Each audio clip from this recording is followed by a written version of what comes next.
Hi everyone, I'm Lisa and welcome to Spotlight with Lisa for December. I'm so sorry that I couldn't be with you live tonight, but I had surgery just a few days ago and I'm still in the hospital. So I've actually recorded this in advance so that you can see it. I've got some great ideas that I wanted to share with you tonight, and I've got lots of samples to show you. Remember that you're going to be able to find pictures of these items over on my blog post today. If you're here from YouTube, you'll be able to find the link right down in the description bar below of this video. Be sure to leave me comments because I love to interact with you. I'm a little slow at replying right now, but I do read every single one. Let's go over to the stamp table and let's get started. For tonight's demonstration, we are going to be using the Tags and Trimmings stamp set, but I have projects with you that are not holiday related at all. I want to show you the versatility of this amazing stamp set. Stamp sets that have both images and words are truly my favorite because it really expounds on their uses and it allows you to provide lots of different types of cards. I think you're going to be real surprised at what I came up with. I'm going to start with a piece of basic black cardstock. Remember, you're going to be able to find the cutting dimensions for tonight's projects over on my blog, as well as the pictures and all the supplies. I'm going to go ahead and fold this in half. I did pre-score it at 5.5 inches. I'm a fan of my bone folder for those nice crisp edges on my cards. This is going to act as the base of our card. If you don't already have a Stampin' Up! Demonstrator, I would be more than happy to send you a complimentary catalog. This is the annual catalog, and of course there's one for the holidays as well. And this catalog is good until January 2nd. Just leave me a comment. I cut a piece of Whisper White cardstock. This measures 4 inches by 4 inches, and this is the panel that I'm going to be doing my stamping on. And I'm going to be using several different colors of ink. I'm going to start with Lemon Lime Twist, and from that stamp set, I went ahead and I mounted the polka dots, but they're actually shaped like a flower, aren't they? Well, I've got some other ideas for you with this image a little bit later on. Now, I wanted the image not to be too bright because I don't want to take it away from the focal point I'm going to stamp. So I'm actually going to do some stamping off, which means I'm going to ink up my stamp and I'm going to stamp off a layer on my scratch paper to lighten it up. So I'm going to place one here. And then I have my Stampin' Scrub right off camera. It's like doing the dishes for your stamps. One side is wet and one side is dry. Because of the limited amount of space, it's going to just be off here, so you're not going to be able to see it. But I am cleaning my stamp because I'm going to use it again in the other colors that I'm going to be using tonight. So I'm going to bring in Tangerine Tango, and I'm going to do the exact same thing. I'm going to ink it up, and I'm going to stamp it off. And this one I'm going to stamp here.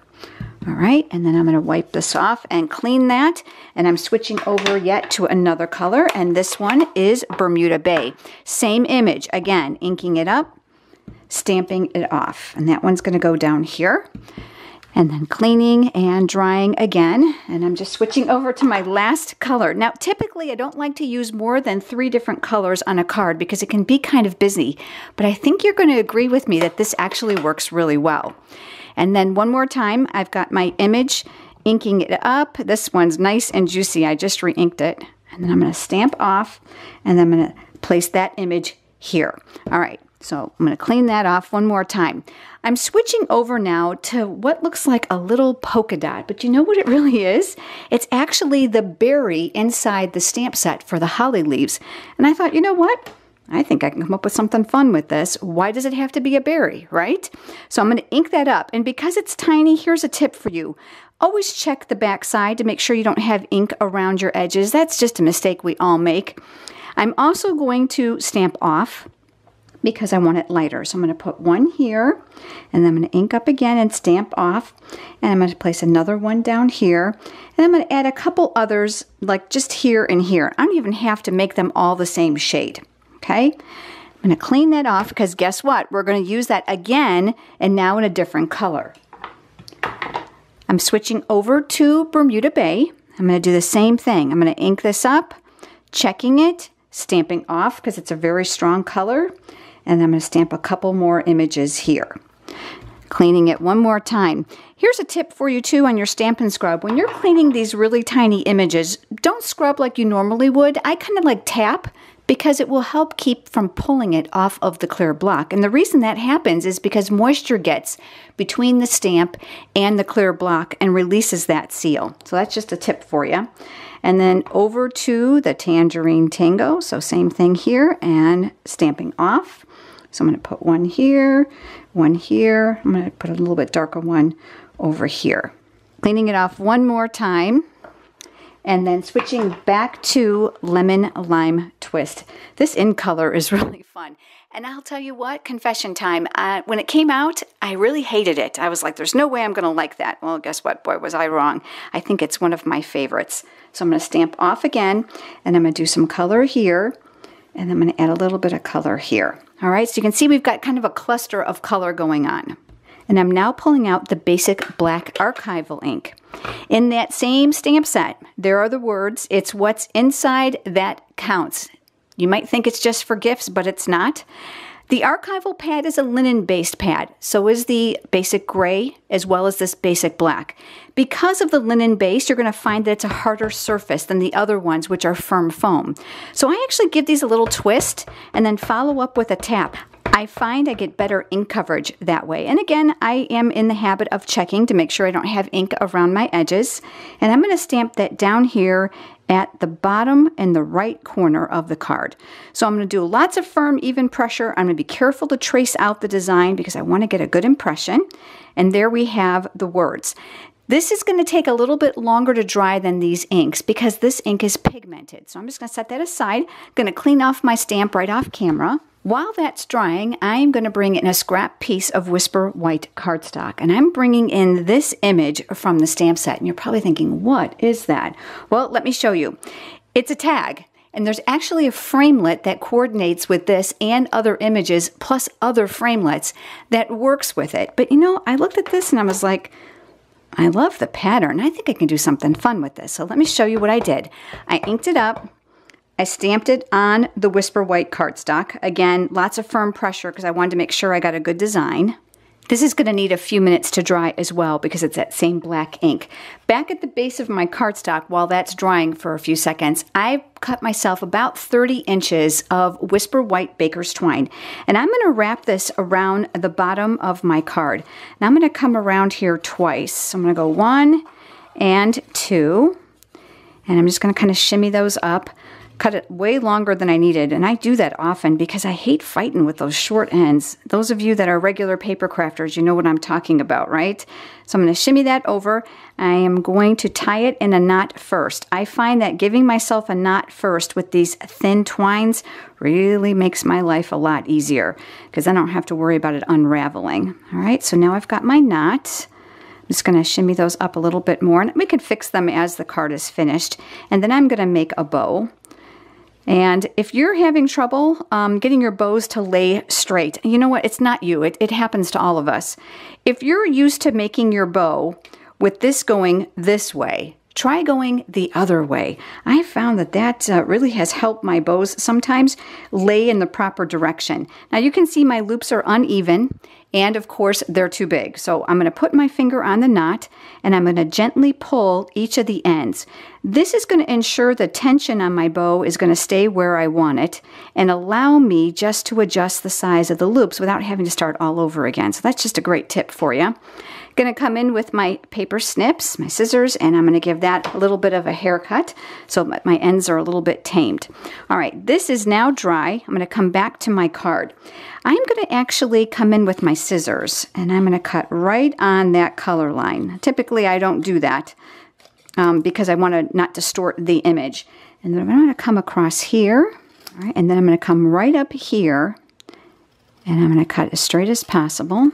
And then I'm going to cut across the top, all right? And then on an angle, I'm going to cut this.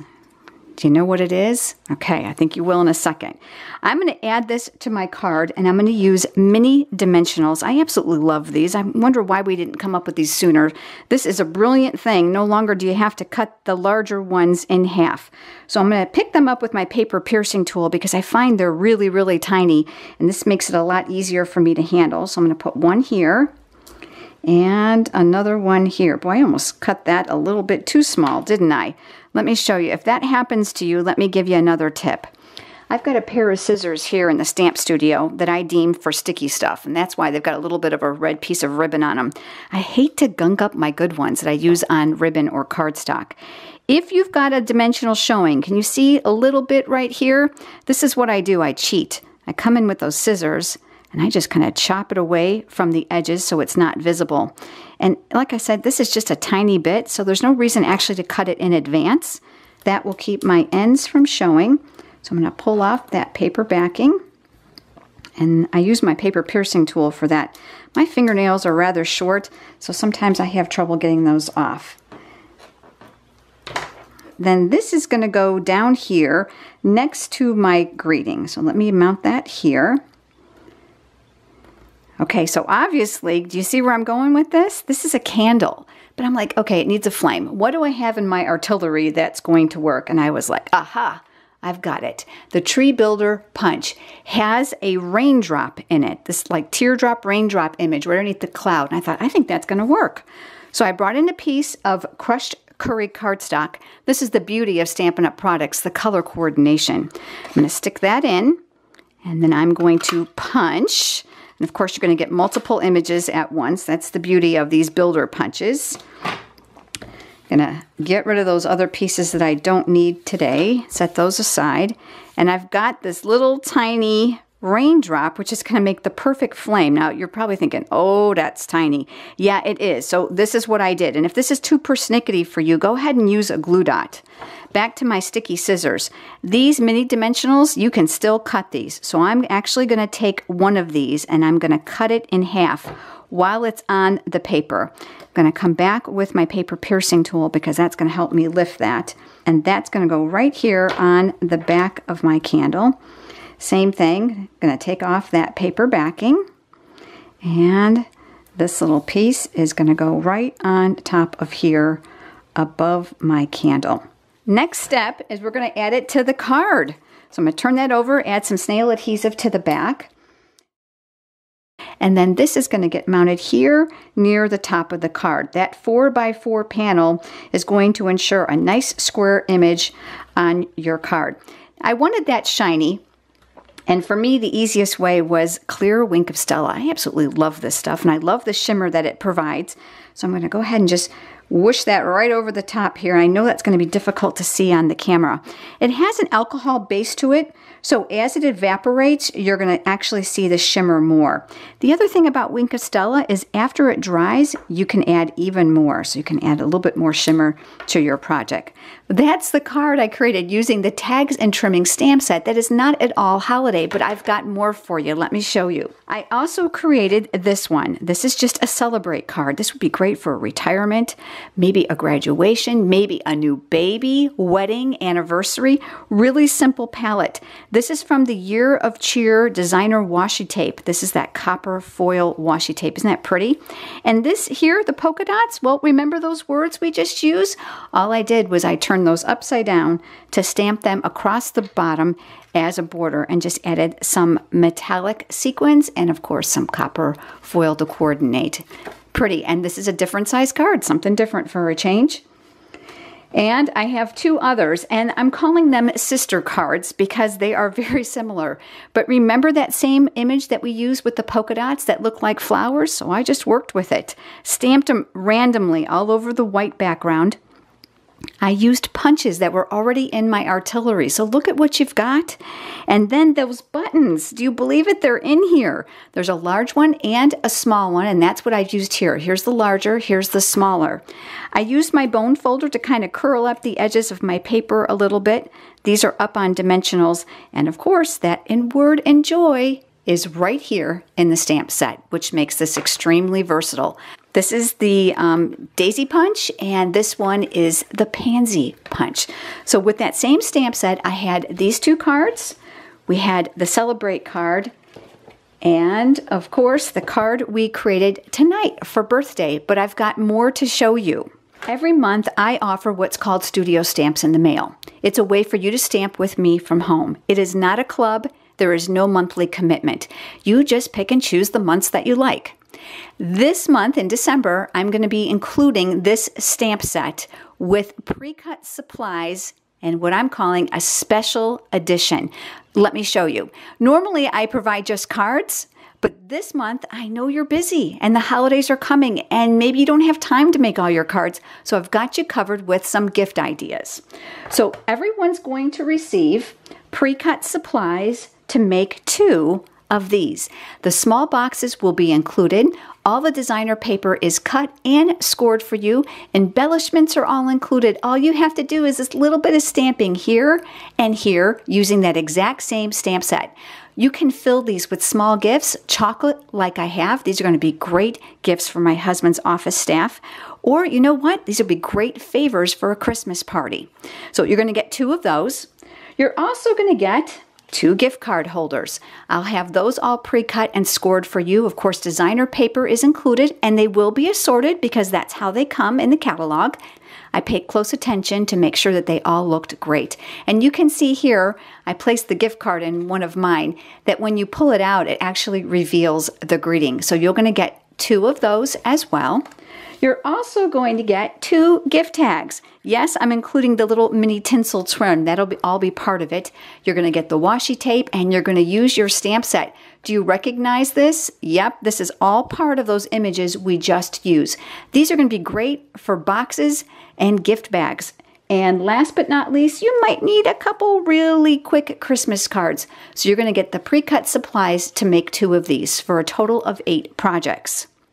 Stamping right along with me from home is easy because I'm going to provide you with a video. We'll stamp together, going through all the tips and all the steps you need to take to quickly put these projects together. I know you're busy this time of year and so am I, so this special edition has got you covered for small gift boxes, for cards, tags, and of course gift card holders, which we all need.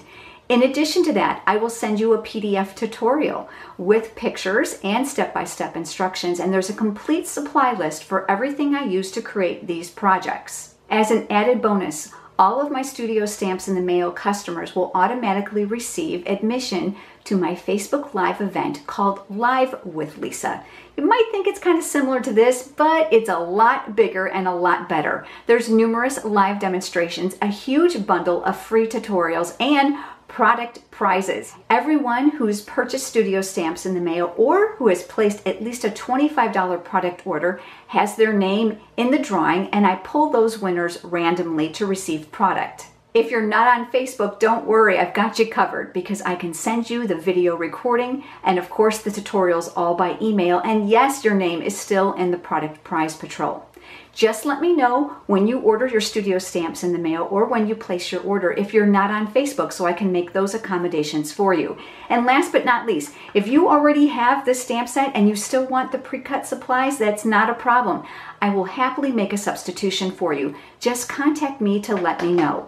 You're going to be able to find all the details for this month's Studio Stamps in the Mail over on my blog under the Online Classes tab. But because December is so busy and we have a short window of time in order to get everything accomplished, I decided to do a special ordering period. Ordering will only be for 4 days from December 2nd through December 5th. Go ahead and order directly on my blog under the Online Classes tab for Studio Stamps in the Mail. It will direct you to PayPal. You do not need to have a PayPal account. You can simply enter in a credit card number.